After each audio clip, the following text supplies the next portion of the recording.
Ya, Pak Dikson. Bentar. Kamera saya masih belum nyala. Menarik sekali ya eh, bincang-bincang kita hari ini. Mungkin ada yang sudah langsung terjawab pertanyaannya, anak-anak. Ya, pasti banyak banget sih yang udah langsung terjawab kayak gitu ya. Tadi ada beberapa hal yang saya suka dari pemaparan. Wah, luar biasa nih dari Pak Dikson gitu ya. Coba, jadi, oh ya, Pak Dikson minta tolong screen-nya di off-kan dulu. Oh ya, oke. Share screen. Share screen ya. Kameranya aja Pak, supaya kita bisa anak-anak juga bisa lihat ya. Oke. Oke, sudah belum? Sudah Saya offin. Oke, sudah Pak, aman. Pak, saya sudah terlihat belum ya Pak? Sudah. Sudah ya? Oh sudah, di sini ya. Ya. Sorry. Oke. Nah, butuh waktu lama. Ya Pak. Menghanguskan bangunan itu memakai. Ya anak-anak bisa dimatikan dulu ya sebentar ya. Nah Pak Dikson berarti kita tidak bisa menahan atau kita bisa menutup kemungkinan ya untuk kita jatuh cinta ya. Jadi pasti jatuh cinta itu ya wajar. Wajar gitu ya. Semua orang bisa jatuh cinta. Betul, semua orang bisa jatuh cinta. Tapi cara kita menyalurkannya, emosi kita itu sudah seberapa matang. Kayak gitu ya Bu ya tadi ya. Wah, luar biasa sekali. Kemudian tadi kita harus bisa mengendalikan diri. Kalau enggak nanti kita jatuh ke dalam yang negatif tadi ya Pak Iksan, kurang mengendalikan diri gitu ya. Tadi juga sudah dibahas nih, kenapa kita bisa jatuh cinta. Ternyata itu nggak muncul dengan sendirinya, tapi ada alasannya gitu ya. Sering ketemu gitu ya, atau mengingat hal-hal kecil gitu ya. Saya tanya dulu nih Pak Andre nih ya. Pak Andre, kenapa bisa jatuh cinta dengan Ibu X? Wah. Yang sekarang Pak Andre. Poin yang mana Pak Andre nih? Yang sekarang ya Bu ya. Yang sekarang Pak Andre. Itu karena yang sekarang itu ya pertama sering bertemu tapi sekarang LDR sih Bu ya. Tapi pada saat LDR itu kami juga sering komitmen untuk kita bangun satu relasi ya video call walaupun jauh kayak gitu ya Bu. Menggunakan teknologi. Iya, kemudian saling memberikan dukungan karena dia pun di sana mengajar, saya jadi saling memberikan dukungan. Kemudian juga kemandirian tadi yang disebutkan sama Pak Iksan gitu. Wah, saya melihat pribadi ini mandiri dan pribadi ini dewasa kayak gitu. Kita bisa saling jadinya nyambung. Gitu. Jadi dari poin-poin yang tadi itu ternyata benar adanya gitu ya. Sudah dialami sendiri oleh Pak Andre. Tuh, tapi Bu Gebi ada yang bikin saya penasaran tadi ya. Nanti juga kita bisa sharing nih sama Pak Dikson ya. Saya juga sekalian bertanya nih sama Pak Dikson. Ini kan belum masuk ke pacaran ya Pak Dikson ya, masih jatuh cinta nih tadi ya. Tadi ada tuh di situ di bagian slide-nya Pak Dikson itu yang tentang cemburu Pak Dikson. Tanda-tanda seorang jatuh cinta cemburu. Ya, betul. Pertanyaan saya nih Pak Dikson. Apakah kita punya hak ya untuk cemburu? Padahal belum pacaran. Iya, kita kan cuma ya jatuh cinta aja. Ya gimana ya? Suka gitu. aja gitu Suka ya, aja, punya perasaan tapi bukan pacar. Iya, soalnya nih Pak Dikson, ada kasus-kasus kayak ya nggak pacaran, nggak apa, tapi merasa memiliki ya gitu Pak Dikson. Ini yang bahaya. Apa hakmu? Gitu. Oke, bagaimana Pak Dikson? Betul, ya. Ya, jadi ya benar sih, nggak ada hak sama sekali ya. Kalau misalnya hak untuk cemburu atau tidak, ya sebenarnya nggak ada hak gitu, karena ya siapa kamu gitu, memang gitu kok cemburu. Tapi perasaan cemburu itu nggak bisa dihilangkan begitu saja. Kalau orang jatuh cinta, perasaan cemburu itu pasti ada. Tapi yang penting adalah cemburunya itu mau dilampiaskan dengan cara apa. Nah, kalau caranya adalah yang kayak tadi Pak Andre bilang, udah marah-marah, jadi kayak marah terus bawaannya, kamu kenapa sih gitu? Enggak, aku nggak apa-apa. Kamu marah ya? Enggak, biasa aja. Gitu. Padahal itu kan cemburu kan. Nah itu kan sebenarnya salah gitu. Nah, cemburu itu pasti muncul gitu perasaan cemburu. Cuman ya apa ya bisa dibilang aksinya atau yang kita lakukan setelah itu apa gitu. Nah, makanya ya itu tadi ya kita harus punya pengendalian diri gitu. Jangan sampai cemburu yang belum jadi apa-apa udah marah-marah, udah emosi, udah melakukan hal-hal yang negatif sama dia, jadinya wah itu salah banget sih. Gitu sih Pak. Ya, ada lagi nih Pak Dikson. Tadi kan juga tadi saya baca juga nih di komentar Pak Dikson. Ada yang bilang membunuh kepercayaan diri sendiri katanya. Jadi waktu kita jatuh cinta nih Pak Dikson. Terkadang kan tadi Pak Dikson bilang kita jadi suara back ya Pak ya. Kita ketika kita jatuh cinta gitu ya, kita bukan menjadi diri kita sendiri kayak gitu. Jadi sempurna di depan orang kayak gitu. Jadi merasa ya bisa supaya bisa terlihat baik di mata dia gitu. Kayak gitu tuh kan membunuh kepercayaan diri sendiri ya. Itu ya nggak baik ya Pak ya. Jadi seharusnya itu seperti apa ya Pak? Oke, ya. Jadi yang tadi itu, ya, yang ciri-ciri yang tadi itu yang saya sampaikan ada 7. Itu hal yang bisa dibilang secara alamiah, ya, secara refleks itu bisa muncul begitu aja. Bukan hal yang kita rencanakan untuk kita lakukan seperti itu, bukan. Tapi itu secara refleks biasanya begitu. Makanya kalau seandainya di antara 1 sampai 7 tadi terjadi di dalam hidup kalian gitu, anak-anak misalnya pas lagi bertemu dengan lawan jenis tiba-tiba muncul seperti itu, nah itu bisa jadi salah satu ciri, oh ternyata saya kayaknya lagi suka nih sama dia. Oh, ya. Nah ketika kita udah sadar bahwa kayaknya saya ada perasaan suka nih sama dia, langsung kamu tahu diri begitu, apa yang saya harus lakukan selanjutnya. Apakah saya harus jaga jarak dengan dia supaya ini nggak semakin membara perasaan ini, atau hal yang lain, tindakan yang lain kamu ambil begitu. Jadi ya itu jadi salah satu pengingat lah begitu, apakah saya sedang jatuh cinta sama dia atau tidak gitu. Nah nanti di sesi selanjutnya, nah itu saya mau bahas tuh tentang seharusnya seperti apa kalau kita mengalami hal-hal yang seperti itu gitu sih Pak. Oke. Jadi berarti kalau misalkan kita sudah ada nih ciri-cirinya, kok kayaknya saya suka nih sama orang gitu ya. Berarti kita harus cek dulu benar nggak. Nah, kita semua nih penasaran gitu ya. Gimana dengan kisahnya Pak Dikson sendiri? Ya, kisahnya dalam jatuh cinta ini. Gitu ya. Mungkin bisa di-share Pak. Aduh, ini saya harus flashback lagi. Tidak apa-apa Pak. Mungkin Pak Dikson pertama kali jatuh cinta kapan? Ya, ya. Dengan yang sekarang gitu ya. Ya, jangan yang sekarang atau mungkin dengan yang dulu gitu ya.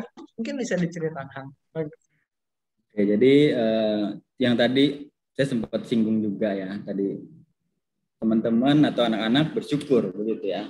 Masih SMA sudah dapat pengetahuan tentang pacaran seperti apa, tentang cara bertindak setelah kita punya rasa jatuh cinta, atau apa yang harus kita persiapkan diri kita sebelum kita masuk ke tahap pacaran begitu. Nah itu satu hal yang harus disyukuri gitu, dan harusnya itu jadi satu hal yang excited buat kalian untuk kalian cari tahu dulu nih belum kalian mulai pacaran. Kesalahannya adalah saya itu nggak pernah dapat hal seperti ini dulu gitu, dan kalau saya ingat lagi ya dulu waktu SMA kelas 1 lah ya. Nah itu pertama kalinya saya pacaran SMA kelas 1. Dan itu pacaran juga nggak jelas sebenarnya. ada nomor nyasar, terus habis itu chat, kenalan, ngobrol-ngobrol ya kan. Terus tiba-tiba pacaran gitu. Terus baru ketemuan gitu. Ya nggak bertahan lama, paling cuma sebulan doang putus. Gitu. Ada lagi yang pacaran apa namanya, udah kenal ya cukup lama gitu, karena masih kelas 1 SMA dulu. Terus habis itu saya suka dengan dia, habis itu saya chat dia, terus ya akrab gitu, dekat. Terus habis itu nggak lama langsung saya nyatakan cinta gitu. Akhirnya apa? Dia terima gitu. Tiba-tiba 3 hari ke depan diputusin. 3 Karena ya kan, diputusin karena ternyata ada cowok lain yang nembak dia juga gitu. Nembak dia juga, dan dia lebih pilih cowok itu. Wah, akhirnya apa? Sakit hati, marah gitu. Kayak gitulah ya. Itu memang benar-benar ya, kalau kita nggak belajar tentang hal ini ya, kita mungkin seringkali akan jatuh dalam ya itu tadi, sakit hati yang berulang-ulang gitu. Nah, lalu setelah itu pacaran lagi di SMA di Lentera pernah juga ya. Itu mungkin ini pacaran yang agak lebih jelas lah gitu ya, lebih jelas dibanding sebelumnya. Nah, ini pacarannya cukup lama, sekitar 2 tahun lah gitu, hampir 2 tahun kayak. Jadi saya kan masuk Lentera itu kelas 2 SMA. Itu kelas 2 semester 2, nah itu baru saya pacaran sampai saya kuliah semester 1 di UPH. Nah itu baru putus ya, karena LDR. Ya mungkin ya itu tadi, karena sayanya yang belum siap dan saya belum mempersiapkan diri untuk pacaran, tapi saya sudah ambil komitmen untuk pacaran, dan akhirnya ya pacarannya adalah hanya saling menuntut aja gitu. Kita sama-sama belum utuh, tapi kita sudah bangun hubungan untuk pacaran, bangun relasi untuk pacaran gitu. Jadi saya menyesalinya bukan menyesali hubungannya, tapi saya menyesalinya adalah menyesali diri saya kenapa saya mau ambil komitmen untuk pacaran. Padahal akhirnya saya hanya menyakiti pasangan saya akhirnya gitu. Makanya setelah itu saya nggak pacaran lagi sampai tahun terakhir di UPH, tahun terakhir ya. Baru saya pacaran lagi. Itu pun prosesnya lama. Ya saya memang benar-benar pengen nggak mau lagi lah sembarangan suka sama orang, sembarangan nyatain cinta sama orang, bangun komitmen dengan orang. Saya benar-benar harus mempersiapkan diri saya, dan saya harus tahu benar pasangan saya ini bisa nggak gitu dibawa sampai ke pernikahan gitu. Jadi makanya saya nggak pacaran sampai tahun terakhir kuliah, baru saya pacaran lagi sampai yang sekarang. Itu sih Pak Andre. Berarti yang dulu-dulu itu bukan cinta sesungguhnya ya Pak ya? Mungkin ya. Mungkin ya. Ya cinta juga gitu, cuman sayanya yang belum siap. Oh iya. Oke, jadi kalau begitu Pak, berarti ada perbedaan dong ya pacaran pada saat kita sekolah gitu ya dengan yang sekarang gitu. Kira-kira bedanya di mana sih Pak gitu ya? Yang paling esensi itu di mana sih Pak bedanya? Yang paling esensinya bedanya adalah di alasan kenapa saya harus pacaran. Oh, alasan. Ya, mungkin kalau masih SMA kita nggak punya alasan yang jelas untuk pacaran, ya kita pacaran aja. Atau mungkin yang tadi Bu Gaby sempat singgung juga, karena teman-teman yang lain udah pada pacaran, kok saya nggak pacaran, saya harus pacaran lah. Akhirnya asal-asal aja ikut-ikutan. Itu nggak punya alasan yang jelas, gitu. Tapi ketika kita udah kerja, udah punya penghasilan dan lain sebagainya, kita mulai berpikir lebih rasional gitu, dan berpikir lebih jauh. Saya pacaran mau ngapain? Ya harus tujuannya adalah ke pernikahan. Itu sih. Betul. Kemudian emosi juga mungkin apa ya? Emosi juga. Ya, gimana cara ngadepin masalah, menyelesaikan masalah bersama-sama. Gitu. Gimana cara bangun komunikasi yang baik satu dengan yang lain. Ya. Itu salah satu faktor. Saya ngalami juga tuh Pak. Bagaimana cara mengatasi masalah? Karena pasti di setiap hubungan itu pasti ada masalah. Benar ya Pak ya? Pasti ada masalah. Dan ini bagaimana kedewasaan itu juga mendukung ya Pak ya. Oke, jadi kalau boleh ditarik garis benang-benangnya gitu ya, lebih baik, ada alangkah baiknya gitu ya kalau pacaran itu setelah kita merasa dewasa dalam berpikir gitu ya, dibanding ketika kita masih sekolah, pola pikir kita belum terbentuk, kita masih dengan emosi yang tidak stabil juga gitu ya. Jadi mungkin ya buang-buang waktu dan seterusnya gitu ya. Padahal ketika kita masih usia-usia yang remaja, kita masih bisa punya waktu yang lebih banyak untuk explore diri kita, gitu ya, untuk belajar dan Oh, seterusnya gitu ya. buang-buang uang juga, Bu. Oh, buang-buang waktu juga katanya. Ya, mengerti lah ya. Seperti yang tadi fotokopi itu ya, uang Fotokopi, fotokopi. minta uang mama. Untuk orang yang gak butuh padahal dia kan Iya, tadi Pak kayak Dikson. gitu. Wah, kita mau mungkin ke pertanyaan-pertanyaan Oh nih Pak iya, Dikson. Ya, Kita gimana? mau lihat nih anak-anak bertanya apa gitu. Mungkin sebelumnya dari link yang sudah dibagikan dulu ya Pak Dikson. Nanti kita akan coba anak-anak kalau ada pertanyaan bisa dibuka, dinyalakan kamera kayak gitu iya ya. betul. Oke, kita ke link dulu nih, Bu Gebi. Kita bacakan dulu ya pertanyaan yang sudah Nanti ada. kita sharingkan ya Pak Dikson ya. Ya, saya coba jawab ya semampu saya. Ya, Oke. Ini ada pertanyaan yang cukup menarik ya. Saat kita menyukai atau kagum terhadap seseorang, tapi ada yang ngejekin kita nih dengan kata-kata yang diucapkan kayak cie gitu, atau kata-kata yang lainnya. Nah, bagaimana saya harus menyikapi mereka, gitu, Pak? Aduh, ini kayak masih pacaran, masih SD mungkin ya, SD atau SMP. Jadi kalau hal seperti ini ke bawah sampai SMA ya berarti sebenarnya masih kekanak-kanakan juga sih. Nah, jadi kalau buat saya, kalau orang yang udah dewasa, ya, kalau misalnya dalam keadaan yang seperti itu, ya itu bukan jadi satu hal yang masalah ya. Kita misalnya tertarik dengan seseorang. Tapi kalau memang kita udah punya komitmen, kita bukan di masa sekolah lagi ya. Misalnya ini contohnya bukan masa sekolah lagi. Kita udah punya komitmen dengan seseorang, kita udah suka dengan seseorang, kita pengen bangun relasi dengan dia, kita udah tahu sosoknya dia seperti apa, kita juga siap untuk pacaran dan kita mau bawa dengan tujuan untuk menikah misalnya. Terus tiba-tiba kita lagi deket dia dicecein seperti itu. Ya udah nggak masalah gitu. Memang tujuannya ke sana kok. Gitu.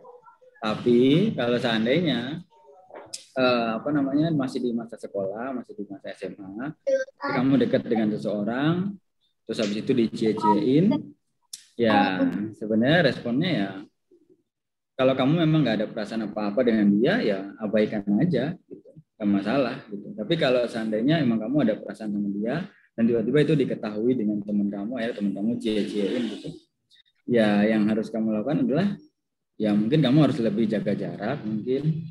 Gitu. Artinya itu jadi salah satu alarm juga buat kamu, kayaknya saya udah terlalu dekat nih sama dia. Padahal saya belum siap untuk menikah gitu. Jadi takutnya nanti malah perasaan cintanya ini semakin besar, semakin meluap dan saya nggak punya pengendalian diri. Bisa jadi salah satu. Paling itu sih Pak kalau dari saya. Oke. Berarti memang pacaran ini komitmen untuk menikah gitu ya. Dan Ya, tujuannya nanti ke saya bahas situ. nanti. Kalau memang belum mau berkomitmen untuk menikah ya jangan dulu gitu, dan dulu gitu ya. Ini ada satu lagi pertanyaan Pak yang masuk ke sini. Cinta seperti apa yang seharusnya kita berikan kepada lawan jenis di usia remaja seperti sekarang? di usia remaja. Oke. Ini sebenarnya nanti saya akan bahas di akhir sih Pak. Ini saya perlu bahas di sini atau nanti saya bahas di ya disimpan dulu nggak apa-apa Pak. Simpan dulu aja Disimpan ya. dulu kalau biar begitu. nanti biar Mungkin dapat kita ke dulu, pertanyaan yang lain. nantinya baru nanti saya bahas. Oke, kita ke pertanyaan yang lain kalau gitu ya Pak ya. Saya selalu merasa risih kalau tahu ada orang yang suka sama saya, tapi saya nggak ada rasa sama dia. Jadinya saya memilih menghindar, bahkan seperti sengaja untuk bikin orang itu menjauh. Pertanyaannya di mana ya? Mungkin pertanyaannya Jadi sih apa harus yang seperti saya harus apa lakukan kali mungkin ya. gitu. Iya, mungkin apa yang harus dia lakukan gitu. Kalau Dia ada yang suka tapi dia nggak suka. ya. Ya, kalau begitu sih menurut saya jalan terbaiknya adalah bukan yang menghindar seperti itu ya. Karena kalau menghindar seperti itu jadinya kayak gantung gitu ya. Nanti dia jadi ngerasa tersakiti gitu. Saya ini salah apa ya? Saya ini salah apa ya gitu. Oh dia udah menjauh, dia tinggalin saya gitu. Jadi sebenarnya yang cara terbaiknya adalah kamu harus komunikasikan hal itu ke teman kamu itu. Kamu bilang gitu, saya mau fokus belajar dulu misalnya. Saya belum ada rencana untuk pacaran karena saya belum siap dan sebagainya. Tolong jangan terlalu dekat gitu, nanti misalnya orang tua saya belum setuju atau nanti jadi masalah dan sebagainya. Kamu komunikasikan, itu harus dibilang gitu supaya dia nggak sakit hati, kamu juga kalau kamu langsung tinggalin jauh gitu, kayak musuhin dia, jaga jarak gitu, wah dia nanti sakit hati, terus dia marah, terus dia lakukan hal yang lain, wah parah lagi. Paling itu sih Pak. Berarti memang harus dikomunikasikan supaya yang tidak menyukai, mungkin yang belum punya perasaan juga enak, lalu yang sebelahnya juga enak, ya. Jadi Pak, ketika kita saling mencintai, namun di sekitar kita tidak menyukai relasi kita, respon apa yang harus kita lakukan terhadap sekitar kita? Jadi kita saling menyukai misalnya, tapi sekitar kita nggak suka sama relasi kita nih. Wah, ini banyak Menarik, pertanyaan, mungkin banyak yang mengalami juga ya. Ini mungkin saya tanya dulu sih. Ini konteksnya adalah ini anak SMA, anak masih sekolah atau anak yang udah di dunia kerja, yang udah kuliah gitu. Ya pastinya sekolah sih Pak. Sekolah ya kan. Kalau sekolah berarti kalau dari saya artinya kalau dari saya sebenarnya sih kalau masa sekolah itu bukan masa yang tepat untuk pacaran ya. Jadi kalau seandainya ada orang-orang yang nggak suka dengan relasi kamu, ya kamu harus introspeksi diri pertama. Kamu lihat apakah relasi saya relasi yang benar, relasi yang memberkati banyak orang, atau relasi saya relasi yang membuat saya semakin dekat dengan Tuhan, atau justru relasi saya itu relasi yang toksik misalnya, atau relasi yang nggak tepat di masanya begitu. Kamu masih SMA, harusnya fokusnya ke pendidikan, ke sekolah, tapi kamu fokusnya malah ke pacaran aja. Nah itu sebenarnya udah jadi alarm juga sih untuk kamu coba lihat lagi tujuan kamu pacaran itu apa. Jangan-jangan memang ada yang salah gitu, makanya orang-orang baik yang nggak suka. Itu sih Pak. Evaluasi berarti ya Pak ya. Iya, harus ada alarm juga gitu. Tujuannya apa? Ya.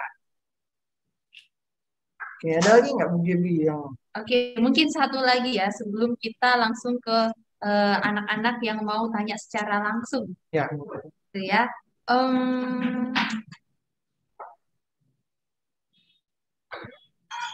Apakah salah jika saya jatuh cinta kepada lebih dari satu orang? Wah, menarik ini. Ada playboy. Wow. Bagaimana menurut Bapak? Ini harus dijawab kan? Itu berarti kayaknya bukan jatuh cinta ya Pak ya? Ya, itu nafsu kali. Nafsu itu betul Pak, betul. Nafsu kayaknya Pak, bukan jatuh cinta. Kalau misalnya kita kagum dengan seseorang, ya itu hal yang wajar ya. Kita bisa kagum lebih dari satu orang, ya hal yang wajar.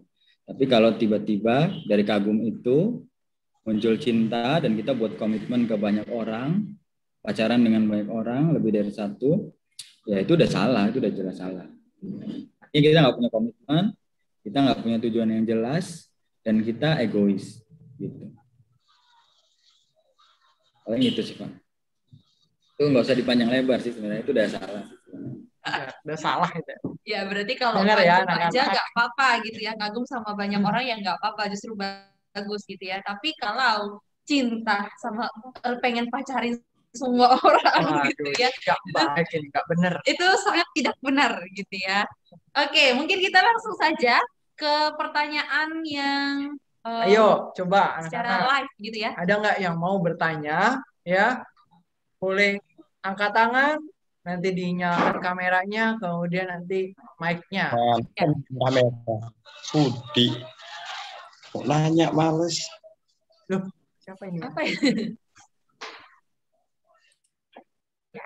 Siapa yang? Oke, ayo siapa yang mau bertanya? Adakah?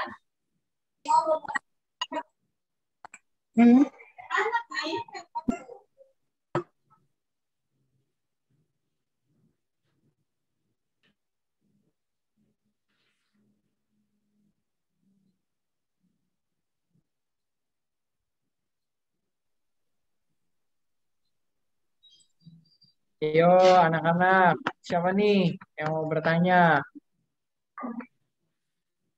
Oke, ada Gabriel Siwan nih yang raise hand. Silakan Gabriel Siwan.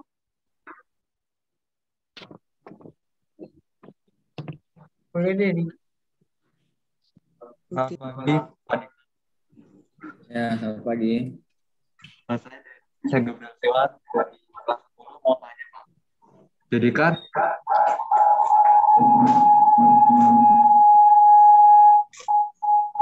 jatuh cinta kan ada yang menimbulkan dampak negatif, Pak. Lalu kalau begitu apakah kita harus takut untuk jatuh cinta gitu? Apakah kita harus takut untuk jatuh cinta? Karena ada dampak negatif.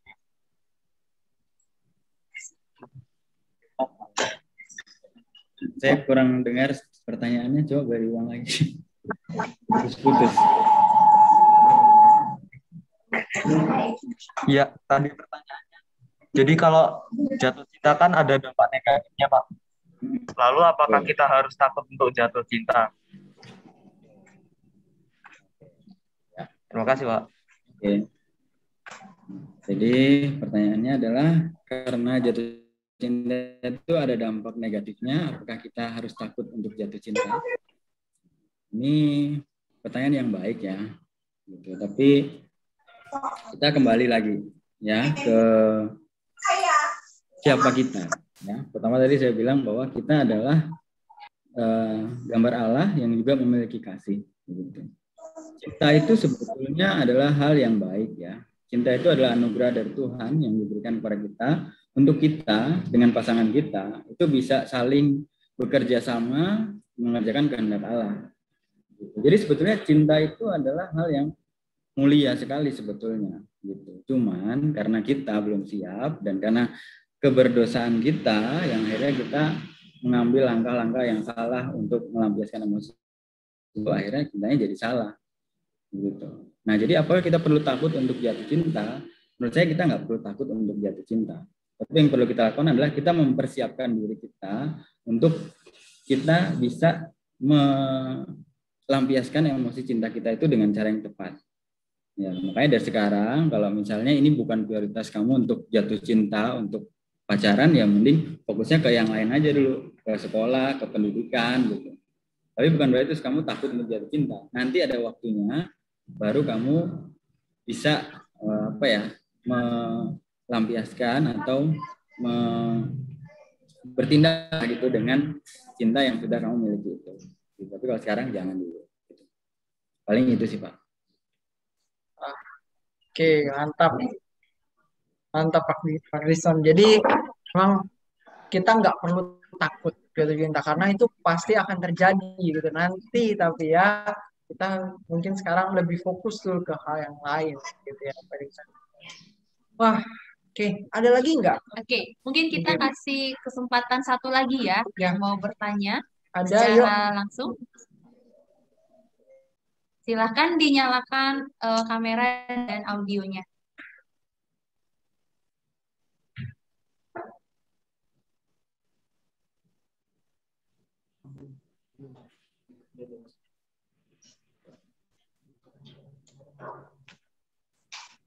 Halo, selamat pagi semuanya. Selamat pagi Pak Dikson. Perkenalkan, saya Caroline Isabel dari kelas 11 IPS.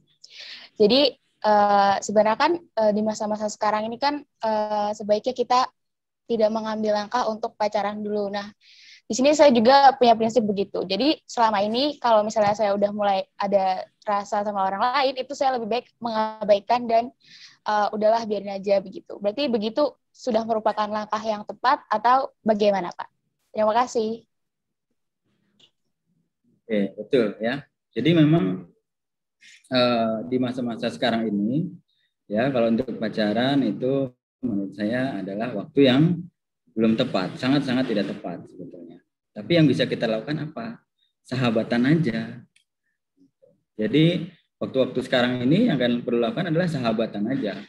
Nah, kalau sahabatan kan nggak mungkin ya chat-chatan terus setiap hari, ya kan? Atau sahabatan chat-chatan sampai tengah malam dengan lawan jenis, itu bukan sahabatan, gitu. Jadi yang perlu dilakukan sekarang adalah ya berteman aja dulu, kenali teman-teman kamu, kenali sifatnya seperti apa gitu. Siapa tahu ternyata itu jodoh kamu, tapi nanti pas misalnya di perkuliahan ketemu lagi gitu, ternyata tapi saya udah kenal dengan dia nih, bisa jadi loh kadang gitu ya. Jadi yang perlu dilakukan adalah berteman aja, berteman, bersahabat dengan banyak orang. Kalau kamu kagum dengan dia ya sebatas kagum aja gitu, bukan langsung menjauhi, memusuhi dan lain sebagainya, bukan juga. Tapi benar-benar kamu membatasi diri bahwa masa sekolah adalah masa pertemanan, kamu mengenal satu dengan yang lain dan menjadi sahabat yang benar dan baik. Jadi cara yang dilakukan tadi sudah sangat tepat. Ya. Udah Pak, itu Pak. Oke, terima kasih. Tadi yang bertanya siapa aja? Ada Siwan, ada Abel ya. Ya, terima kasih. Udah dijawab juga sama Pak Dikson. Nanti kita ada sesi pertanyaan lagi ya nanti. Tetapi kita mau lanjut lebih dalam lagi nih ya dari Pak Dikson. Ya, kita mau belajar gimana sih pandangan firman Tuhan gitu ya tentang jatuh cinta ini dan mungkin tentang pacaran gitu ya. Ya. Oke, dari Pak Dikson. Silakan Pak Dikson. Oke, tentu ya. Saya akan share screen lagi. Saya akan melanjutkan ya. Oke.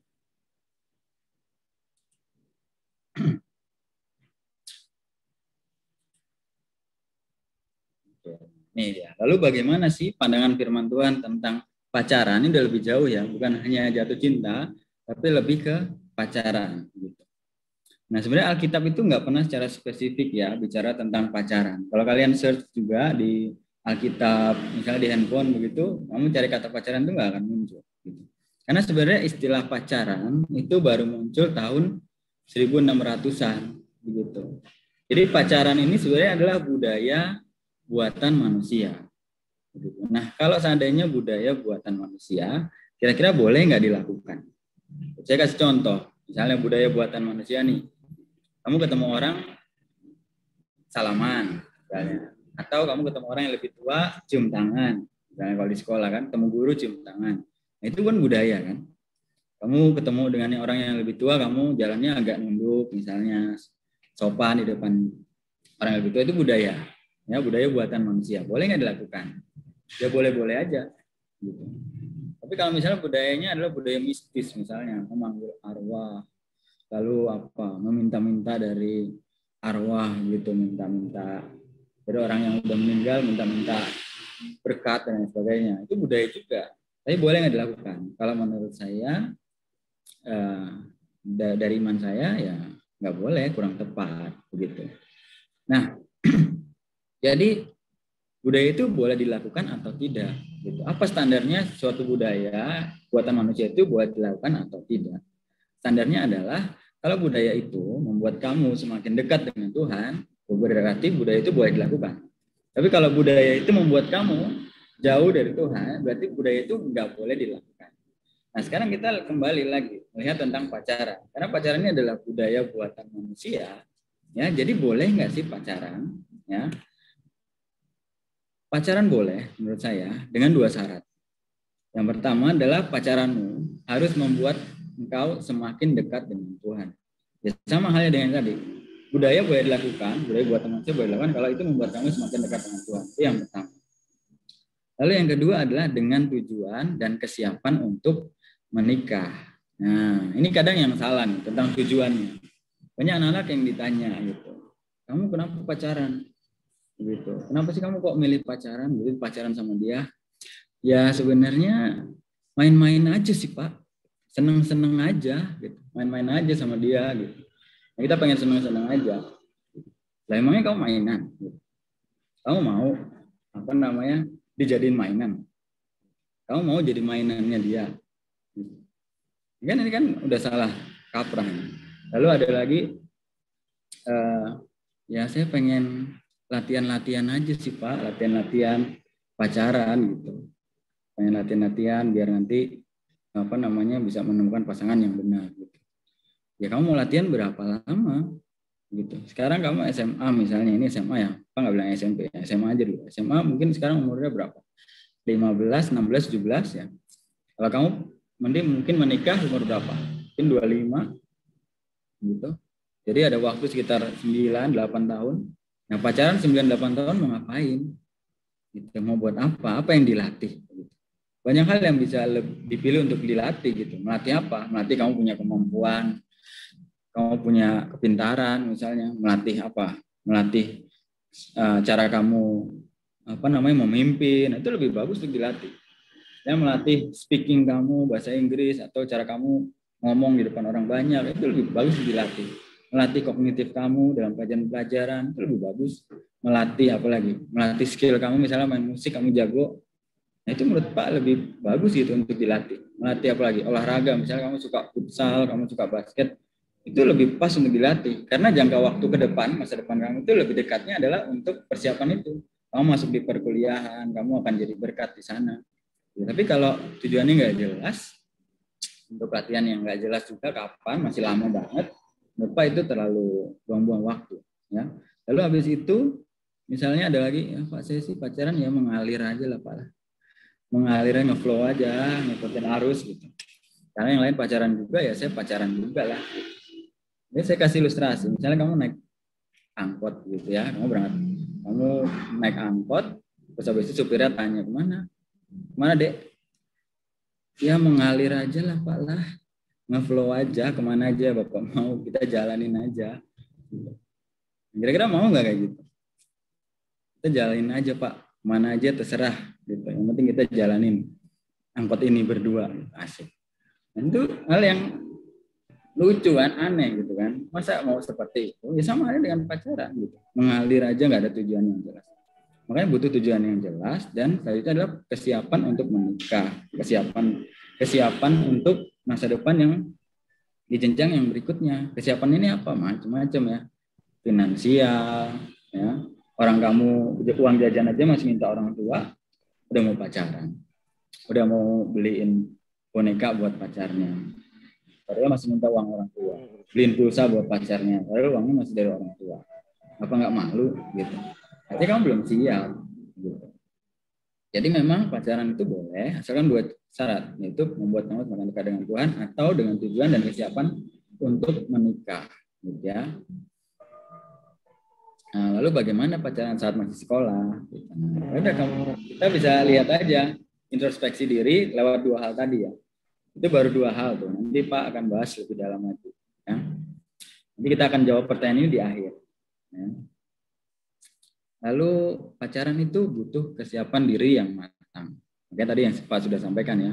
Ada persiapan finansial, persiapan mental. Mental ini bicara soal emosi, cara kamu menyelesaikan masalah nantinya. Karena pasti dalam hubungan itu pasti akan terjadi masalah atau gesekan. Gitu. Dan itu butuh kesiapan tuh. Jangan sampai kamu malah menyakiti pasangan kamu. Begitu. Lalu karena kalau nggak siap, nanti kamu malah jadi bucin. Nah ini bucin nih. Tahu bucin kan ya? Tadi sempat juga sih ada yang bilang cinta itu bucin. Ya. Bucin itu apa? Bucin itu adalah budak cinta. Ya. Nah, saya izin ambil quote-nya dari almarhum Raditya Oloan ya. Kalau kalian tahu, dia bilang begini. Bucin itu adalah orang yang diperhamba oleh perasaannya, sehingga dia rela meninggalkan hal-hal esensi di dalam hidupnya demi sesuatu yang tidak pasti. Ya. Jadi kalau orang udah dalam keadaan bucin, dia biasanya berpikirnya nggak rasional. Dia bisa tuh tinggalin orang tuanya, tinggalin studinya, tinggalin masa depannya, tinggalin pekerjaannya demi pacarnya. Kelihatannya so sweet banget ya. Tapi ini bucin, orang yang diperhamba oleh perasaannya. Gitu. Nah, Pak kasih salah satu contoh ya. Ada seorang nabi yang bucin banget. Ya, ada nabi yang bucin. Ya, kita mau lihat siapa nabi yang bucin. Nah, ini dia. Ini adalah seorang nabi yang bucin. Ada laki-laki, ada singa, ada perempuan. Ada yang bisa tahu siapa ini? Ya, ini adalah Simpson. Ya, Simpson ini adalah salah satu nabi yang bucin banget ya. Kita coba lihat kebucinannya seperti apa. Ya, ini bisa jadi salah satu hal yang kita bisa pelajari dari seorang nabi. Ya. Jadi dia ini dikaruniai oleh Tuhan adalah kemampuan fisik yang luar biasa. Dia kuat banget, bahkan dia bisa melawan singa, dia bisa robek mulutnya gitu. Nah, tapi kelemahannya adalah di perempuan itu tadi, karena dia bucin banget gitu. Nah, kita coba lihat ini Pak harus buka Alkitab ya. Kita lihat di Hakim-Hakim 14 ayat 1 sampai 3. Mungkin kalian bisa juga buka di rumah masing-masing ya. Hakim-Hakim 14 ayat 1 sampai 3.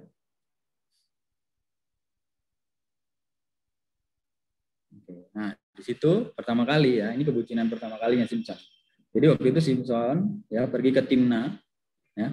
Di situ dia melihat seorang gadis Filistin. Filistin ini adalah orang yang tidak bersunat atau orang yang bukan pilihan Tuhan. Gitu. Harusnya Simpson nggak boleh tuh dekat dengan perempuan yang bukan pilihan Tuhan, orang yang tidak bersunat. Tapi dia memilih untuk menikah dengan orang Filistin itu.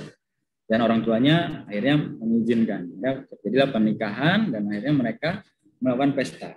Dan waktu pesta itu Simpson kasih teka-teki ya buat orang-orang Filistin di situ. Pasti kan rame kan ya, keluarga-keluarganya dari yang perempuan ngumpul di situ, orang-orang Filistin, dan itu Simpson kasih teka-teki. Teka-tekinya sebenarnya Pak juga kurang paham sih ya teka-tekinya. Di situ dia bilang, apakah yang lebih manis dari madu dan apakah yang lebih kuat daripada singa? Dari yang makanan keluar makanan, dari yang makan keluar makanan, dari yang kuat keluar manisan. Nah itu apa? Nah, tebakannya juga Pak nggak ngerti, Pak nggak bisa jawab ya. Pokoknya. Jadi dia tanya begitu, terus kalau yang bisa jawab nanti dia kasih kain lenan. Nah kalau misalnya orang Filistin nggak bisa jawab, orang Filistin yang kasih dia kain lenan. Kain lenan ini mungkin kain yang mahal banget harganya ya. Mungkin kalau sekarang mungkin kain sutra kali ya. Atau kalau kita buat ke bentuk lain mungkin emas kali ya. Emas yang banyak begitu. Nah sampai 3 hari orang-orang nggak bisa jawab pertanyaannya. Sampai hari yang ke-7, akhirnya orang Filistin mulai capek gitu. Apa sih jawabannya? Dia minta tolonglah ke perempuan itu. Coba dong kamu ngomong ke suamimu gitu. Ya. Untuk apa jawaban dari teka-tekinya itu apa? Supaya kami nggak jadi miskin ini karena kami harus bayar kenenan sebanyak itu.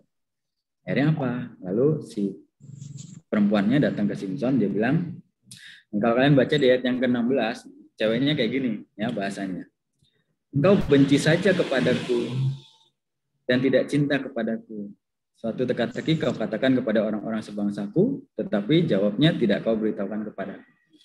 Jadi cara ngomongnya aja udah, yang cewek ini udah merayu banget, udah manja-manja gitu ya. Kamu benci aja lah aku. Kamu gak usah lagi cinta sama aku lah. Kalau kamu kasih teka-teki tapi jawabannya nggak kamu kasih tahu ke aku. Terus Simpson bilang apa? Ya gimana ya? Orang tua saya aja saya nggak kasih tahu gitu. Masa saya kasih tahu kamu. Terus habis itu apa yang istri lakukan? Langsung istrinya itu menangis. Ya, menangis sampai 7 hari. Akhirnya apa? Ya udah Simpson kasih tahu lah gitu. Ya pas di Simpson kasih tahu, langsung orang Filistin datang jawab pertanyaannya. Mau nggak mau Simpson harus bayar kan itu. Akhirnya dia apa? Karena dia nggak punya kain lenan, dia cari orang yang punya kain lenan, dia bunuh orangnya. Lalu habis itu kainnya dia ambil kasih ke orang Filistin. Sejak saat itu orang Filistin dengan Simpson itu akhirnya kayak berseteru gitu dan akhirnya perang. Gitu. Tapi Simpson yang menang. Gitu. Dan akhirnya orang Filistin ini dendam banget sama si Simpson. Gitu. Nah sampai suatu ketika ya kita bisa lihat langsung ya lompat ke Hakim-Hakim 16 ya ayat yang pertama. Di situ dikatakan pada suatu kali ketika Simpson pergi ke Gaza, dilihatnya di sana seorang perempuan sundal lalu menghampiri dia. Nah ini tadi contoh pertama bucinnya dia kayak gitu. Sekarang dia main perempuan kerjanya. Ya, dia datengin perempuan sundal. Perempuan sundal ini siapa? Pelacur. Ya, datengin pelacur. Terus habis itu dia mau ditangkap sama orang-orang Filistin, tapi dia berhasil kabur ya dengan cara dia jebolin pintu gerbang, terus pintu gerbangnya diangkat di punggungnya, dibawa naik ke gunung. Karena saking kuatnya dia. Jadi nggak ada orang yang bisa tangkap dia. Sampai akhirnya dia luluh dengan seorang perempuan yang namanya Delila. Nah, ini di sini bucinnya luar biasa, gitu ya. Jadi gimana? Jadi Delila ini diminta sama orang Filistin untuk cari tahu kelemahannya Simpson ini apa. Jadi nanti kalau kamu kasih tahu, nanti akan dikasih 1.100 uang perak. Gitu. Ini Delila mau lah, gitu. Nah, Delila langsung ngomong ke Simpson, ya. Ceritakanlah kepadaku, ya, karena apa kekuatanmu demikian besar. Dan dengan apakah engkau harus diikat untuk ditundukkan? Gitu. Kasih tahu dong kekuatanmu itu dari mana? Gimana caranya menaklukkan kekuatan kamu? Gitu, kata ceweknya. Kata kata Delila. Terus Simpson bilang, kalau aku diikat dengan 7 tali, ya 7 tali busur yang baru, pasti aku kayak orang biasa aja. Gitu. Saya akan menjadi lemah seperti orang manapun juga. Udah, langsung Simpson ketiduran, dibuat tidur, habis itu langsung diikat sama Delila, pakai 7 tali busur. Lalu habis itu apa? Dia panggil orang Filistin, mungkin udah kepung itu rumah. Lalu habis itu si Delila bilang ke Simpson, Simpson, orang Filistin datang mengepung engkau. Gitu.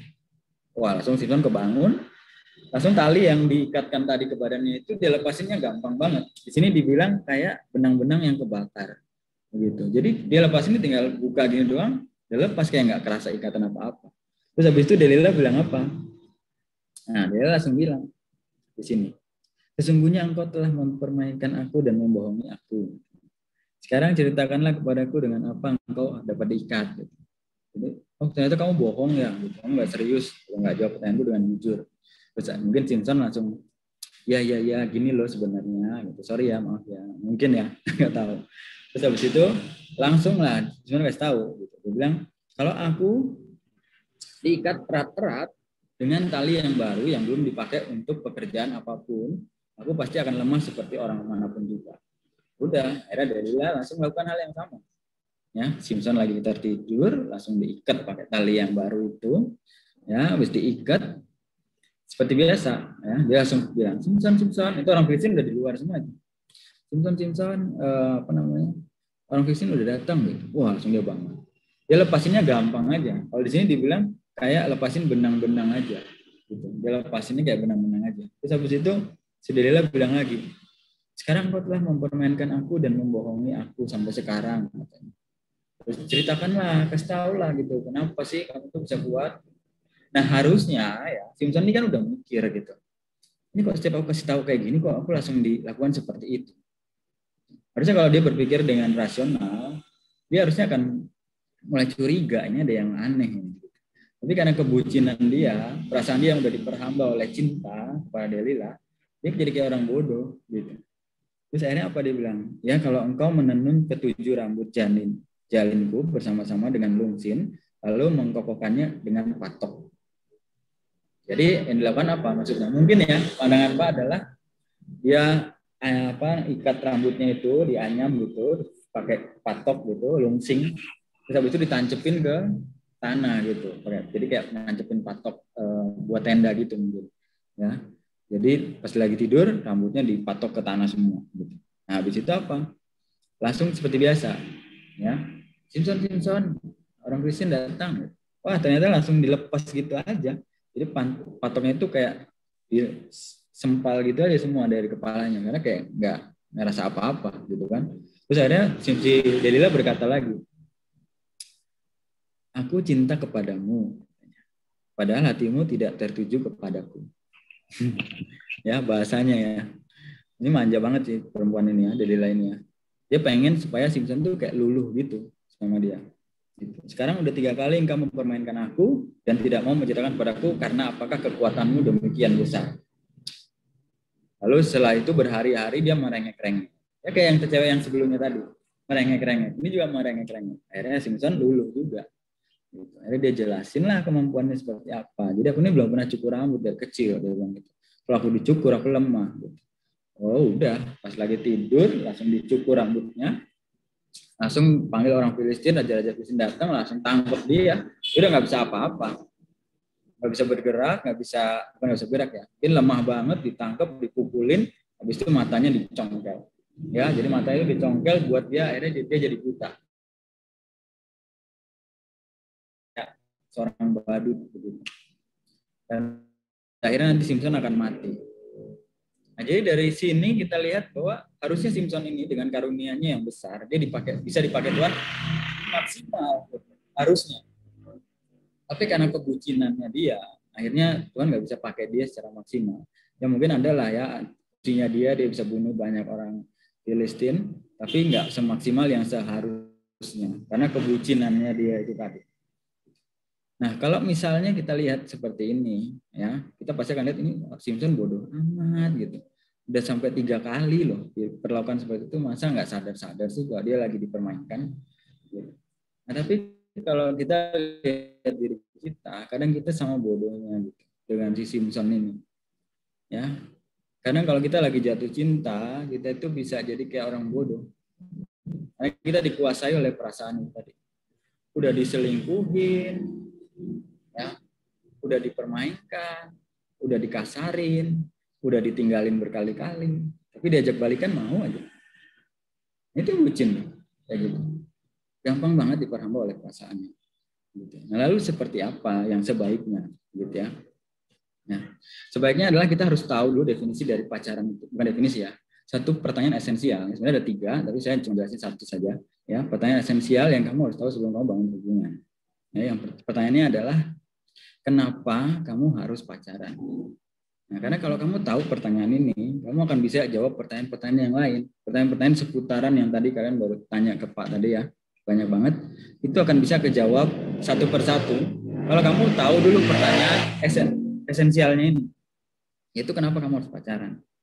Nah, di sini Pak kasih 4 jawaban, ya, 4 pilihan. Ya, mungkin kalian bisa lihat dalam diri kalian masing-masing. Itu adalah karena memang kalian siap, karena kesiapan, atau karena kalian kesepian. Karena kalian siap atau karena kalian butuh. Karena kalian siap atau karena kalian terluka. Ya. Nah, ini satu topik yang sangat penting sekali ya untuk kamu pahami. Karena kalau kamu tahu ini, kalau kamu nggak tahu ini, nah, relasimu pasti berantakan banget. Gitu. Nah, sekarang Pak akan coba bahas ya. Yang pertama adalah kenapa kamu pacaran? Karena kamu siap atau karena kamu kesepian? Ya. Ada orang-orang yang kadang pacaran itu karena dirinya selalu sendiri, udah kelamaan jomblo. Ya, teman-teman yang lain udah punya pacar semua, tapi kok saya nggak punya. Gitu. Akhirnya apa? Akhirnya dia ambil keputusan untuk saya pacaran aja lah. Gitu. Kayaknya enak gitu kalau pacaran ada yang perhatiin. Gitu. Kalau mau ada yang perhatiin nikah aja sama CCTV. Gitu. Pacarannya ada CCTV. Enak gitu kayaknya kalau pacaran itu ada yang nganterin kemana-mana. Gitu. Ya mending kamu bayar aja tukang ojek, terus kamu bisa dianterin kemana-mana. Gak usah pacaran. Gitu. Atau enak gitu kalau punya pacar ada yang jagain. Gitu. Ya kamu sewa aja bodyguard gitu, untuk nemenin kamu tiap hari jagain. Gak usah pacaran. Nah, ini alasan yang salah gitu. Karena kesepian akhirnya ambil keputusan untuk pacaran. Lalu yang kedua adalah kebutuhan. Ya, aku butuh dicintai Kak. Aku butuh dicintai Pak. Kalau kamu butuh dicintai, nanti apa yang mau kamu kasih ke pasangan kamu? Gitu. Kamunya aja masih kurang dengan cinta. Gitu. Saya mau ada orang yang terima aku apa adanya, dengerin aku, support aku terus. Sedangkan kamu nggak bisa kasih apa-apa ke pasangan kamu. Akhirnya apa? Hubungan itu seharusnya ya adalah 2 orang yang siap untuk menjalani suatu hubungan. Nggak bisa salah satunya. Nah, itu sebabnya kamu harus utuh dulu, ya, supaya kamu siap untuk menjalani hubungan itu. Sehingga ketika kamu jalani suatu hubungan dengan orang yang kamu suka itu, kalian bisa saling memberikan kontribusi yang positif. Ya, bisa saling mengasihi seperti Kristus mengasihi. Bukan salah satunya doang. Ya, kalau salah satunya doang ya akhirnya jadinya saling menuntut. Ketika kamu nggak dapet apa yang kamu mau, akhirnya kamu kecewa, kamu sakit hati dan hubunganmu hancur. Gitu. Nah, itu yang kedua. Yang ketiga adalah kamu siap atau karena kamu terluka. Nah, ini banyak juga nih alasan seperti ini ya. Karena terluka oleh mantan misalnya. Kamu punya mantan, dia putusin kamu sakit hati, akhirnya kamu asal aja pacaran dengan siapapun untuk menunjukkan bahwa saya bisa tanpa dia. Saya bisa menemukan orang yang lebih baik daripada dia. Ini alasan yang nggak jelas. Karena kamu sakit hati dan kamu ingin jadikan orang itu pelampiasan sakit hatimu kepada mantanmu itu. Wah, itu kasihan banget sih yang jadi pelampiasan itu. Ya, pada akhirnya nanti hubungan itu nggak akan berjalan yang baik. Terluka oleh orang tua bisa jadi juga ya, karena kamu nggak dapat kasih di keluarga, akhirnya kamu cari kasih di orang lain. Teman kamu yang kamu rasa kayaknya masih aku lebih daripada keluarga aku, makanya saya pacarin dia. Ini alasan yang salah. Atau misalnya kamu terluka sama teman-teman kamu sering ejekin kamu, nggak laku lah. Misalnya kamu jelek lah, apa nggak punya pacar sampai sekarang. Nah itu yang akhirnya buat kamu, maksudnya untuk kamu pacar asal aja. Sama siapa aja deh gitu. Kemudian saya punya pacar supaya saya nggak diejek lagi sama teman-teman. Ini alasan yang benar-benar salah gitu, dan ini akan jadi problem, jadi masalah. Nah, kita coba belajar dari salah satu tokoh ya, yaitu Adam. Ya, kita belajar dari Adam. Ya. Nah, bagaimana Tuhan mempersiapkan Adam sebelum bertemu dengan si Hawa. Ya, kita coba lihat. Ya, kita coba flashback lagi, lihat bagaimana waktu Adam ada di Taman Eden. Ya, sebelum Allah menciptakan Hawa untuk jadi penolongnya, ya, Tuhan lebih dulu mempersiapkan Adam. Ya, di sana kan Adam hidupnya berdua dengan Allah, ya. Dia nggak pernah ngerasa kesepian, lalu dia juga nggak pernah merasa butuh harus ada orang yang mencintai dia, karena dia udah penuh dengan kasihnya Tuhan. Lalu Adam juga nggak merasa butuh ada orang yang support dia, nggak butuh gitu, karena dia udah penuh dengan Tuhan. Karena bagi dia Allah itu udah sangat mencintai dia, dan Adam itu sadar betul bahwa dia adalah pribadi yang dimiliki Tuhan, dilindungi Tuhan, dicintai oleh Tuhan. Jadi dia nggak butuh lagi kasih dari mana-mana. Lalu setelah itu apa? Adam diberikan tanggung jawab. Tanggung jawab untuk apa? Untuk mengelola Taman Eden. Dia suruh kasih nama untuk semua hewan-hewan. Artinya apa? Adam dalam keadaan yang sendiri atau single itu, dia udah bisa bertanggung jawab dengan tugas-tugas yang dipercayakan sama dia. Dia jadi pribadi yang dewasa. Gitu. Lalu yang ketiga adalah setelah itu apa? Saat itu Tuhan bilang kepada Adam, ya, semua buah yang ada di taman ini kamu boleh makan, kecuali yang ada di tengah-tengah. Nah, di dalam perkataan ini menyiratkan bahwa pada waktu itu Adam sudah hidup di dalam hukum-hukum Tuhan. Ya, dia udah patuh dengan apa yang Tuhan sampaikan, apa yang Tuhan firmankan buat dia udah paham banget, dan dia taat benar dengan Tuhan. Dia jadi orang yang takut akan Tuhan. Begitu. Sehingga ya saat itu Tuhan melihat bahwa Adam adalah pribadi yang utuh, ya, yang dia nggak kekurangan apapun. Barulah saat itu Adam dibuat tertidur dan akhirnya Hawa diciptakan dari si Adam itu. Nah, artinya apa? Ya, artinya kalau kita belum jadi pribadi yang utuh, kita belum jadi pribadi yang mandiri, kita belum jadi pribadi yang bisa bertanggung jawab, ya, kita belum bisa jadi pribadi yang penuh oleh kasih Tuhan, ya, berarti kita belum siap untuk pacaran. Nah, sehingga saat menjalani hubungan nantinya, ya, kalau kita udah penuh, pasangan kita juga udah penuh, gitu, kita bisa sama-sama saling memberikan kontribusi yang positif buat pasangan kita. Jadi pacaran dan menikah, ya, atau menikah, ya, itu bukan cari kebahagiaan, bukan pengen senang-senang doang, bukan. Ya, tapi karena kita sudah bahagia, kita udah senang, kita udah penuh dengan kasih, gitu, kita udah penuh dengan kasih Tuhan. Dan kita ingin membagikan kebahagiaan kita itu, kita ingin membagikan kasih kita itu kepada pasangan kita bersama-sama dengan Tuhan. Jadi kita nggak butuh orang lain untuk buat kita utuh. Melainkan pasangan kita itu membantu kita lebih maksimal lagi nantinya di dalam hubungan itu untuk bisa mengerjakan kehendak Allah melalui hubungan itu. Gitu. Jadi ya kalau kita belum siap ya jangan pacaran. Gitu.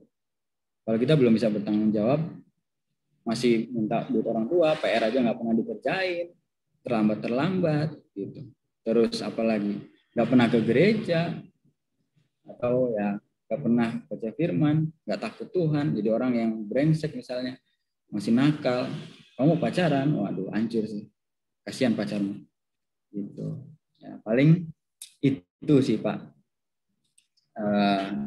Andre. Jadi pada saat itu Adam udah penuh dengan kasih Kristus, Adam sudah bertanggung jawab, dan Adam orang yang takut Tuhan. Itu Pak. Wow, baik sekali ya, penjelasannya sudah sangat sangat detail gitu ya tentang pacaran ini menurut Alkitab dan bagaimana kita harus menyikapinya. Satu poin penting yang saya catat di sini gitu ya. Jangan pacaran atau jangan mau nikah dulu sebelum kamu bisa bertanggung jawab dengan dirimu sendiri. Gimana kamu mau bertanggung jawab terhadap orang lain gitu ya, terhadap hubungan kalian kalau kamu sendiri belum bisa nih bertanggung jawab sama dirimu sendiri gitu. Itu Pak Andre. Gimana kalau Pak Andre? Mungkin ada poin lain Pak Andre? Itu tadi yang terakhir tuh dari Pak Dikson baik sekali gitu. Kita pacaran tuh bukan kita cari, tapi kita share kasihnya. Ya. Jadi melengkapi kita karena kita sebenarnya Allah sudah melengkapi kita gitu kan. Kita sebenarnya nggak wah luar biasa sekali Pak Dikson. Eh, hari ini. Oh ya, Oh ya, Pak Dikson boleh screen-nya di ini dulu. Ya, Pak. Ya, tuh. Oke. Kita akan kita akan bacakan lagi ada pertanyaan nih Pak yang masuk tentang pacaran ini. Nah, mungkin masih gabung juga dengan yang tadi soal jatuh cinta. Tapi ini menurut kita penting. Jadi boleh nggak jatuh cinta sama orang yang beda agama? Bahasnya nih. Oke. Nah, ini langsung saya jawab ya.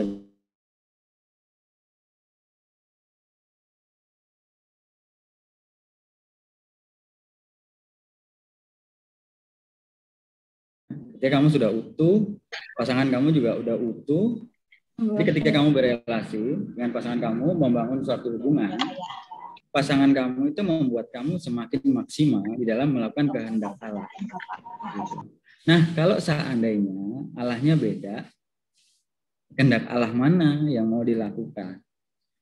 Gitu. Yang satu punya visi yang lain, punya kepercayaan yang lain, yang satu juga punya kepercayaan yang lain. Pada akhirnya kita nggak sampai pada tujuan yang benar itu, yaitu adalah sama-sama lebih maksimal lagi melakukan kehendak Allah di dalam hubungan relasi pacarannya itu tadi atau relasi menikah.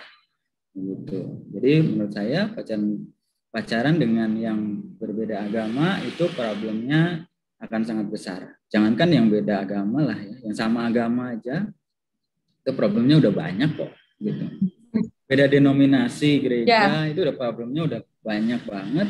Ditambah lagi mau beda agama, aduh udah nanti berantakan gitu. Paling itu sih. ya ada lagi. Oh iya, ini ada lagi. Jadi pacaran itu dosa atau enggak Pak? Nah itu ya. Terus satu lagi sekalian disatuin Pak. Bagaimana cara kita membatasi agar tidak melupakan Tuhan atau menggantikan Tuhan dalam kehidupan pribadi saat kita jatuh cinta atau pacaran? Oke, ya coba pertanyaan yang pertama dulu tadi ya. Apa tadi, Pak Andre? Dosa nggak pacaran ya? Dosa nggak pacaran? Ya, kita balik lagi ke awal lagi tadi yang saya sudah sempat sampaikan di awal, masuk sesi kedua ya. Kalau pacaranmu itu membuat engkau ya, buat dia semakin dekat dengan Tuhan, itu nggak dosa gitu. Tapi kalau pacaranmu membuat engkau jauh dari Tuhan, misalnya buat kamu semakin jarang ke gereja, buat kamu semakin jarang pelayanan, buat kamu yang tadinya biasa saat teduh tapi nggak pernah saat teduh lagi karena pacaran, ya artinya pacaran kamu membuat engkau jauh dari Tuhan dan itu bisa jadi dosa. Gitu. Itu yang pertama. Yang kedua tadi gimana Pak? Jadi bagaimana cara kita gitu membatasi diri agar tidak melupakan Tuhan atau tidak menggantikan Tuhan dalam kehidupan jatuh cinta dan pacaran tadi Pak? Gimana cara? Yang pertama adalah ya itu tadi. Kamu harus punya pertanyaan esensial itu tadi. Ya, kenapa kamu harus pacaran? Itu udah jelas gitu. Jadi ketika kamu bangun hubungan, kamu tahu tujuanmu adalah di dalam hubungan ini saya ingin memuliakan Tuhan. Di dalam hubungan ini saya ingin lebih maksimal lagi menjalani kehendak Tuhan. Tapi ini konteksnya benar-benar bukan saat sekolah ya. Ini misalnya di luar sekolah, bukan saat sekolah ya. Jadi gimana caranya supaya kita tetap bisa fokus kepada Tuhan dan tidak meninggalkan Tuhan walaupun kita jatuh cinta. Yaitu yang kita lakukan adalah pertama punya alasan yang jelas dan yang kedua adalah bangun hubungan yang intim dengan Tuhan. Itu hal yang nggak bisa diganggu gugat sih. Karena hanya dengan keintiman dengan Tuhan, ya kamu akan dibawa kembali terus untuk ingat kepada Tuhan. Kecenderunganmu akan kembali kepada Tuhan. Kita sebagai manusia nggak bisa dipungkiri bahwa kita pasti akan terus jatuh ke dalam dosa ya. Mungkin kita akan jatuh di dosa-dosa yang biasa kita lakukan.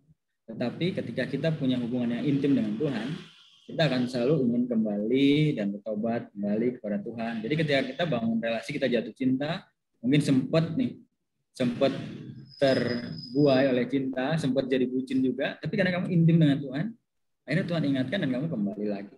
Gitu. Jadi yang perlu dilakukan adalah jangan sampai kamu melepaskan keintimanmu dengan Tuhan, yaitu dengan cara ya rajin ke gereja, saat teduh pribadi, rajin baca firman dan lain sebagainya. Itu sih Pak. Jangan sampai relasi kita itu yang jadi berhala ya buat kita ya, justru jadi berhala gitu, gak jadi berkat tapi jadi berhala gitu di halangan kita dengan Tuhan gitu ya. Oh, baik sekali Pak, terima kasih Pak Dikson. Mungkin ada lagi yang mau bertanya secara langsung nih. Dari siswa, Kami berikan kesempatan. Oke, Nadelia, silahkan Nadelia. Halo Pak, Ya, halo. perkenalkan nama saya Nadelia Burta Barat, saya dari kelas 11 IPA. Nah, salah satu yang Bapak gunakan tadi tokoh cerita itu adalah Simpson. Nah, menurut saya sendiri, kisahnya Simpson itu memiliki sedikit cinta yang berlebih terhadap wanitanya atau perempuan tersebut.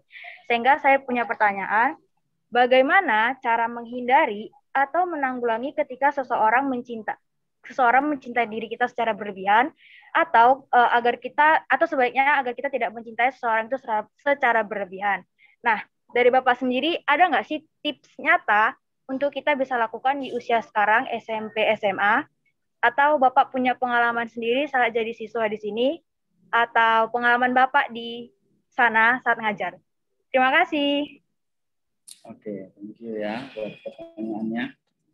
Jadi gimana sih caranya supaya kita nggak punya cinta yang berlebihan ya kepada pasangan kita, atau gimana caranya kita meresponi ya kalau misalnya yang mencintai kita secara berlebihan. Kalau misalnya kamu mencintai seseorang secara berlebihan, berarti pertanyaannya adalah apakah kamu mencintai Tuhan lebih daripada itu? Kalau kamu mencintai seseorang lebih daripada kamu mencintai Tuhan, berarti itu salah. Ya, karena seperti yang sudah Pak sampaikan tadi ya, bahwa si Adam tadi itu sebelum Tuhan temukan dengan pasangannya, Tuhan persiapan dia menjadi pribadi yang utuh, di mana dia cintanya kepada Tuhan itu lebih utama dibandingkan dia cinta dengan apapun. Begitu. Jadi ketika dia menjalani hubungan, ya pasangannya itu bukan menjadi berhala buat dia nggak mencintai pasangannya lebih dari Tuhan. Begitu. Jadi yang perlu ya sama kita kembali lagi. Ini kita akan kembali lagi ke kita harus bangun relasi yang intim dengan Tuhan, dan kita harus mencintai Tuhan lebih daripada pasangan kita. Itu ya. Kalau tips-tipsnya sih sama masa SMA adalah mungkin ya lebih banyak cari kegiatan-kegiatan yang membuat kamu semakin dekat dengan Tuhan. Ya, kalau saya dulu waktu di SMA, saya itu aktif banget di pelayanan. Begitu juga di kuliah, saya juga orang yang sangat aktif di pelayanan, sering datang di dalam persekutuan. Nah, itu sebenarnya akan meminimalisir waktu kita untuk jadi orang yang bucin. Gitu. Karena fokus kita lebih banyak adalah kepada pelayanan kita kepada Tuhan.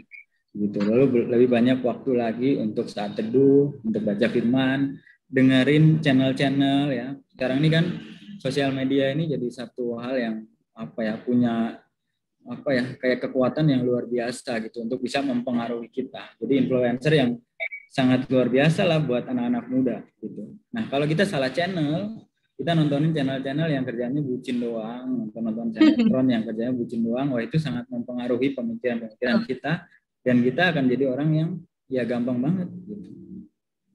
Jadi yang perlu kita lakukan adalah kita alihkan channel-channel tontonan kita lebih kepada hal-hal yang membangun ya. Apa rekomendasi sih ya, kalau kamu mau tahu lebih dalam tentang cinta, itu kamu bisa belajar dari khotbah-khotbahnya Pak Kak Raditya Oloan ya, sudah meninggal sih belum lama ini. Lalu juga Kak Christopher Tapeheru Ya, betul. Nah, atau Kak Joshua Iwan ya, kamu bisa cari juga di Joshua Iwan. Nah, itu orang-orang yang menurut Pak dia punya dasar firman Tuhan tentang cinta itu kuat banget gitu. Dan dia memang menjadi motivator, jadi pembicara juga buat anak muda tentang cinta itu seperti apa, supaya kita nggak salah jalan gitu. Paling itu sih dari saya. Oke, Wow, sungguh penjelasan yang sangat memberkati ya. Oke, mungkin ada satu lagi. Ada yang mau bertanya? Silakan raise hand. Dominic, silakan Dominic. Oke. Bukan Dominic. Aduh, aneh ya. Dia nggak kelihatan ya? Sebelumnya terima kasih atas kesempatannya. Perkenalkan, nama saya Anastasia Sinamora dari kelas 10 IPS. Di sini saya mau bertanya, kan jatuh cinta secara teori hal yang wajar. Sedangkan menurut firman Tuhan, sendiri kita diajarkan untuk saling mengasihi. Berarti ketika kita jatuh cinta, itu suatu kewajiban kita untuk mengasihi kan. Nah, berarti jatuh cinta itu suatu anugerah yang harus kita syukuri atau justru secara tidak langsung itu menjadi hal yang akan membawa kita menerima akibat dosa. Nah, kayak contohnya yang tadi Bapak sudah berikan tokoh-tokoh Alkitab yang Bapak baru bahas tadi di materi. Gitu, Pak. Jadi pertanyaannya adalah apa tadi? Saya kurang ini. Pertanyaannya, berarti jatuh cinta itu suatu anugerah yang harus kita syukuri atau justru secara tidak langsung itu akan menjadi hal yang akan membawa kita menerima akibat dosa. Oke, ya. Thank you buat pertanyaannya. Jadi cinta itu sebetulnya adalah anugerah Tuhan yang baik, ya, anugerah Tuhan yang mulia, satu hal yang harusnya kita syukuri. Gitu. Bayangkan ya, kalau dunia ini kita nggak punya cinta, seperti apa dunia ini? Kita akan kacau balau, isinya semua kebencian.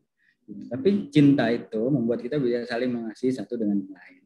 Tapi karena keberdosaan manusia, ya, karena kita nggak kenal dengan cinta, kita nggak kenal dengan Allah yang adalah pencipta kita, dan kita nggak kenal dengan diri kita sendiri, akibatnya ya kita nggak punya dasar cinta yang kuat gitu. Iblis akan buat cinta itu melenceng daripada tujuan yang sebenarnya begitu. Dan pada akhirnya cinta itu bawa kita kepada hal-hal yang berdosa. Itu sebabnya ya cinta yang kita harus miliki adalah cinta yang seperti firman Tuhan katakan, yaitu adalah cinta yang membawa kita semakin dekat dengan Tuhan, cinta yang membuat kita semakin takut akan Tuhan gitu. Nah, kalau ada orang juga yang bilang ya bahwa cinta itu kadang sekuat maut, ada yang bilang begitu. Maksudnya apa? Ya, cinta sekuat maut itu artinya ya kadang cinta itu sama maut itu kuatnya hampir sama. Gitu. Orang cinta ya bisa loh bunuh diri karena cinta. Gitu. Akibatnya bisa sampai kematian loh. Ada orang yang mau bunuh diri karena cinta. Nah itu adalah karena dia nggak tahu betul cinta itu seperti apa. Gitu. Dia nggak kenal dirinya yang berharga ini, yang Tuhan sudah miliki, yang Tuhan sudah kasih. Dia ngerasa bahwa saya bukan orang yang dikasihi, artinya saya disakiti oleh orang lain, disakiti oleh pasangan saya, makanya dia bunuh diri. Nah itu karena dia nggak kenal dirinya, dia nggak kenal Tuhan, dan akhirnya dia punya definisi cinta yang salah. Gitu. Jadi apakah cinta itu hal yang baik atau yang buruk? Hal yang baik. Gitu. Kalau kita mencari tahu cinta dari firman Tuhan, kita kenali cinta itu dari firman Tuhan. Gitu. Paling itu sih Pak. Ya, oke, terima kasih Pak Dikson. Sudah terjawab juga gitu ya oleh anak-anak, pertanyaan anak-anak ya, yang luar biasa juga disampaikan sama Pak Dikson jawabannya. Nah, kita mau denger nih mungkin closing statement dari Pak Dikson tentang ini semua yang sudah kita bahas hari ini. Oke ya, kita langsung closing statement ya. Saya share dulu. Ini saya buat closingnya juga. Oke. Jadi bagaimana pacaran saat masih sekolah? Ya. Jadi saya simpulkan, ya. Masa sekolah itu adalah waktu yang sangat banget tidak tepat untuk pacaran. Kenapa? Karena pada masa sekolah kamu belum benar-benar siap untuk bisa melampiaskan emosi cintamu dengan cara yang tepat. Nah, itu sebabnya yang perlu dilakukan adalah ya persiapkan dirimu dulu gitu sebelum kamu bangun komitmen berpacaran. Nah, coba kita buka dari Kidung Agung 3 ayat 5b ya. Kidung Agung 3 ayat 5b atau Kidung Agung 2 ayat 7 ya. Itu juga sama isinya ya. Itu diulang 2 kali ya. Di situ dibilang Kidung Agung 3 ayat 5 yang B-nya aja ya. Jangan kamu membangkitkan dan menggerakkan cinta sebelum diingininya gitu. Makanya tadi saya bilang cinta itu kadang bisa sekuat maut gitu. Kalau kamu belum siap dan kamu membangkitkan cinta itu sebelum waktunya, sebelum masanya, nah kamu bisa jatuh kepada hal-hal yang berdosa dan bisa jadi malah jatuh ke hal-hal yang membawa kamu kepada kebinasaan. Gitu. Makanya sebelum sampai ke tahap itu, tahap kamu mau bangun komitmen untuk pacaran dengan seseorang, yang perlu kamu lakukan adalah ya kamu persiapkan diri kamu dulu. Gitu. Kalau kamu punya perasaan cinta, punya kagum dengan teman atau apa, ya sebatas teman aja.